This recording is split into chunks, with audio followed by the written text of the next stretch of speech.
로마서에서 기도를 배우다. 5번째, 하느님의 뜻에 따라 여러분에게 갈 수 있기를. 임숙희 리지나. 그분 아드님의 복음을 선포하며 내 영으로 섬기는 하느님께서 나의 증인이십니다. 나는 끊임없이 여러분 생각을 하며 기도할 때마다 하느님의 뜻에 따라 어떻게든 내가 여러분에게 갈 수 있는 길이 열리기를 빌고 있습니다. 바오로는 이방인의 사도로서 로마인의 신앙에 감사하는 것에 머물지 않고 하느님의 뜻에 따라 로마 교회를 방문할 수 있기를 간절하게 기도한다. 위대한 사도 바오로도 오늘 우리가 매일 체험하듯 불확실한 상황에서 모든 것을 하느님께서 원하시는 대로 온전히 맡기는 것을 기도하는 가운데 인내하며 배워야 했다. 그분 아들의 복음 선포를 통해 내 영으로 섬기는 하느님. 바오로는 감사 기도에 이어 1장 9절부터 10절에서 자신이 로마인들을 위해 기도하고 있다고 알린다. 그는 이 기도의 증인으로 그분 아드님의 복음을 선포하며 내 영으로 섬기는 하느님을 내세운다.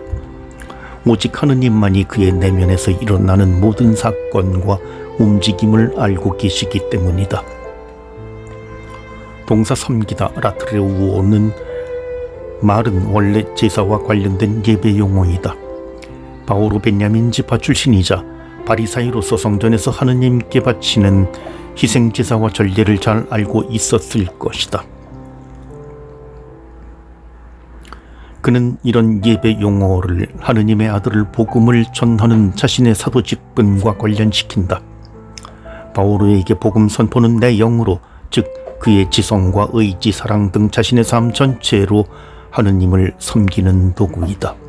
그는 훌륭한 성과를 얻기 위해서가 아니라 하느님께서 자신의 삶의 모든 것을 지배하시고 그가 어떤 상황에서든 온전히 하느님에게 속한 사람이라는 것을 증언하기 위해 사도직을 수행한다. 이런 자세는 바오로가 자신의 사도직을 단순히 일이 아니라 하느님의 복음을 전하는 거룩한 사제직으로 여겼다는 것을 떠올리게 한다. 나아가 그는 특별한 봉사직뿐만이 아니라 그리스도인의 삶 자체도 하느님께 바치는 거룩한 예배로 여겼다. 그리스도는 희생 되신 파스카 양이며 하느님께서 예수님을 속죄의 제물로 내세우셨다는 데에 그 근거가 있다. 바오로가 자신이 로마인들을 기억하고 있다고 알리면서 그분 아드님의 복음을 선포하며 내 영으로 섬기는 하느님이라는 표현을 집어넣은 것은 모든 민족들에게 믿음의 순종을 일깨우려는 자신의 사도직이 하느님에게서 나온 것이며 하느님을 향하고 있다는 것을 로마인들에게 알리려는 것이다. 끊임없이 여러분을 생각하며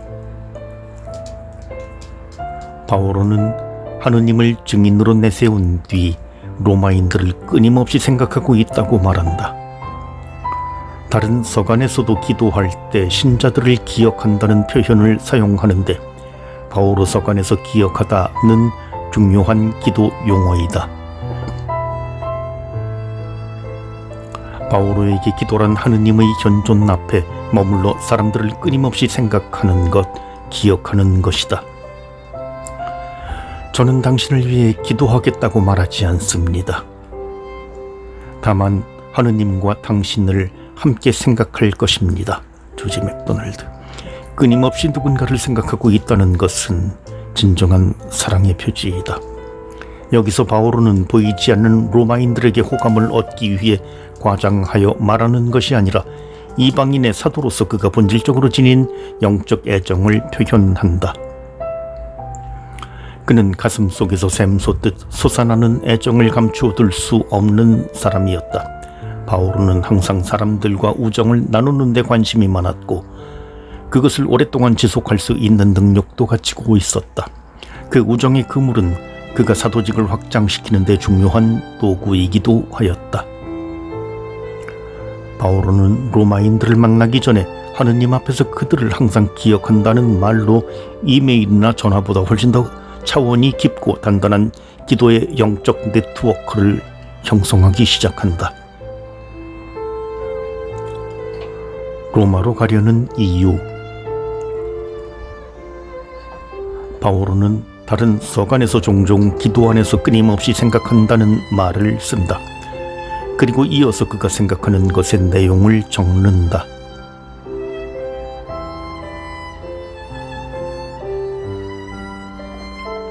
로마서가 이 유형을 따른다면 로마 방문에 대한 바오로의 갈망은 그가 바치는 기도 내용이 된다. 그가 로마에 가기를 간절히 원하는 이유는 1장 11절에서 15절에 서서히 드러난다. 첫째, 영적 선물을 나누어 힘을 북돋아주기 위해서이다. 영적 선물이란 아마도 복음 설교나 그리스도교의 가르침일 것이다. 둘째, 그것을 통해 바오로는 자신과 신자들이 다 함께 격려받기를 바란다. 힘을 북돋다와 격려하다는 서로를 비추는 말이다. 서로 격려해 주는 데에서 막강한 힘이 나오기 때문이다. 바오로는 목자도 신자들의 신앙에서 격려받을 필요가 있으며 그것이 그의 사도직에 커다란 힘이 된다는 것을 신자들이 알기 바란다. 바오로가 단지 주려고만 했다면 일방통행식의 사목은 결국 그는 인간적으로 매우 가난한 사람으로 남았을 것이다. 셋째, 바오로는 다른 교회처럼 로마 교회에서도 어떤 열매를 거두려 한다. 아마도 이 열매는 모 교회 예루살렘의 가난한 이들을 위한 모금을 의미할 것이다. 로마에 가고 싶어 하는 갈망은 15절에서 절정에 이른다. 그래서 로마에 있는 여러분에게도 복음을 전하는 것이 나의 소원입니다. 바오로가 로마에 가려는 것은 개종자들을 얻으려는 것이 아니라 이미 로마에서 신자가 된 사람들에게 그가 전하는 복음의 본질을 알려 그들을 확고한 그리스도의 제자로 양성하는 데에 있다. 하느님께서 원하신다면 바오로는 공동체의 유익을 위해 자신이 로마에 갈 수 있기를 기도했지만 그것을 하느님 뜻에 맡긴다. 그는 로마 방문 계획이 여러 차례 무산되는 것을 보면서 그것이 하느님의 뜻에 달렸다는 것을 깨달았기 때문이다. 나아가 하느님의 뜻은 그의 생애를 각인하는 말이다. 바오로가 예수 그리스도의 사도가 된 것은 처음부터 하느님의 뜻이었다. 그래서 그의 마음은 그릇을 빚는 도공처럼 자기 삶을 이끌어 가시는 하느님의 뜻에 항상 일치해 있었다. 하느님의 뜻에 순종하는 것은 바오로가 하느님께 바치는 깊은 경배이기도 하다. 이렇듯 하느님의 뜻에 순종하는 사도의 모습은 구약 성경에서 기도하는 사람들의 전형적 자세를 상기시킨다. 바오로는 하느님께서 그의 기도를 듣고 계시며 더 정확하게는 그분의 뜻과 조화를 이루는 그의 기도를 그분이 받아들이신다는 것을 알고 있다. 그러므로 바오로는 굳은 신뢰로 기도한다. 그는 불확실한 상황에서 스멀스멀 스며드는 유혹과 의심을 알지만 하느님 아버지의 뜻에 온전히 내맡긴 예수님을 닮는 것이 가능하다는 것도 알고 있다. 바오로의 기도와 우리의 기도. 바오로는 주어진 때가 당도할 때까지 시간을 두고 기다릴 줄 안다. 헤아릴 수 없는 섭리에 모든 것을 맡김으로써 자신의 영혼으로 하여금 합당한 뜻을 좋게 한다. 요한 크리소스토무. 바오로는 개인의 삶과 봉사 직분에서 지금 인간적으로 좋게 보이고 사도직에서도 효과 있게 보이는 일조차 하느님을 찬미하고 섬기는 데 도움이 되는 경우에만 좋은 것이라고 가르친다. 하느님께서 원하신다면 그분이 원하는 때와 장소에서 그분이 원하시는 방식으로 우리의 기도가 이루어지리라. 그러나 우리는 그것을 알지 못할 때가 많다.